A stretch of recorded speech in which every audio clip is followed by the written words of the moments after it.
Quand je lis cette fameuse phrase, il y aura des hommes, des vieillards, des femmes et des enfants jouant dans les rues de Jérusalem. Jouant dans les rues de Eh Jérusalem. bien, c'est une ville à peu près d'1 million d'habitants. La prophétie est vivante.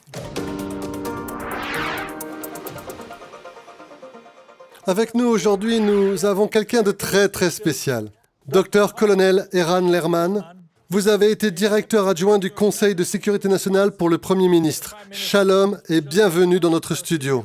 Shalom. Laissez-moi tout d'abord rappeler à nos téléspectateurs que notre défunte Premier ministre, la grande Golda Meir, avait l'habitude de taquiner sur le grand prophète Moïse. Elle disait « grand leader, prophète, mais mauvais navigateur. 40 ans dans le désert.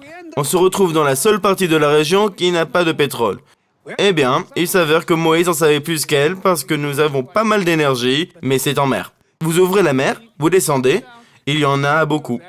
Et pour être vraiment efficace dans l'exportation, nous devons faire équipe avec l'Égypte et Chypre et les pays de l'autre côté de la Méditerranée en Europe, qui seraient les portes du marché européen.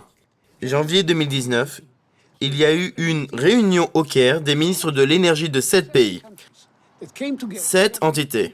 L'Italie, la Grèce, Chypre, l'Égypte, Israël et la Jordanie et les Palestiniens. Au milieu de tous les conflits, il y avait 7 pays et depuis, nous avons été rejoints par la France, qui est très fermement à nos côtés.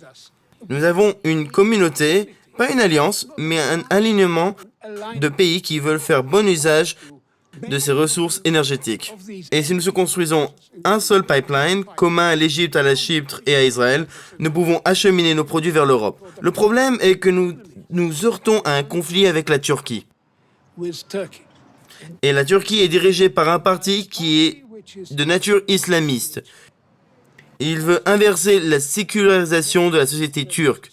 Nous devons nous rappeler que lorsque les pèlerins américains ont navigué vers le Massachusetts, l'Empire ottoman était la nation la plus puissante du monde. Et maintenant, Erdogan essaie de reconstruire cette gloire. Il poursuit un programme islamiste. Il déteste le gouvernement égyptien parce qu'il a chassé les frères musulmans.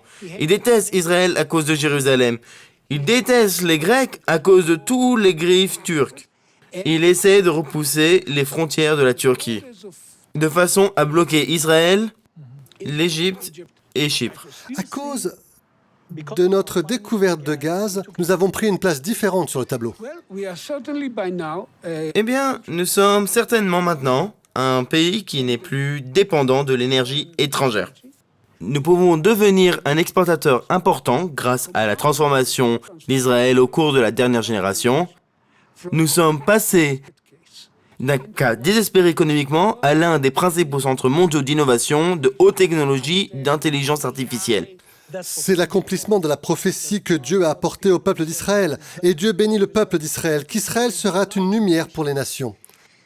Quand je lis cette fameuse phrase, il y aura des hommes, des vieillards, des femmes et des enfants jouant dans les rues de Jérusalem. Jouant dans les rues de Eh Jérusalem. bien, c'est une ville à peu près d'1 million d'habitants.